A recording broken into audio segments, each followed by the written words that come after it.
சேலம் மாவட்டத்தில் நடைபெறும் நிகழ்ச்சிகள், முக்கிய செய்திகள், திருவிழாக்கள், அரசியல் செய்திகள், ஆன்மீக செய்திகள் அனைத்தும் தெரிந்து கொள்ள சேலம் நியூஸ் டுடே சேனலை சப்ஸ்கிரைப் செய்யவும்.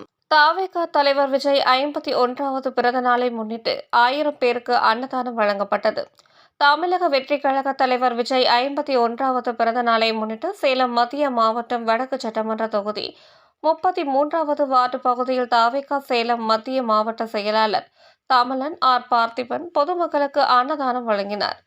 இந்நிகழ்ச்சியில் பகுதி செயலாளர் ரிஷ்வான், மாநகர செயலாளர் ஹரிசுதன், வழக்கறிஞர் நித்யா, 33வது வார்டு பொறுப்பாளர் ஐஸ்வர்யா, பாலாஜி, கார்த்திக், அருண், பாலாஜி, நாராயணன், வினோத், ராஜேஸ்வரி, வினோத்குமார், ரவி, கண்ணன், சாந்தகுமார், சந்துரு, ஹரி, தினேஷ்குமார், கௌதமி, அக்ஷயா, சுகன்யா, பாக்கியலட்சுமி, சதீஷ், சதீஷ்குமார், ஹரி, விஸ்வா, சர்குணேஷ், கார்த்திக், சாரதி மற்றும் கட்சி உறுப்பினர்கள் கலந்து கொண்டனர்.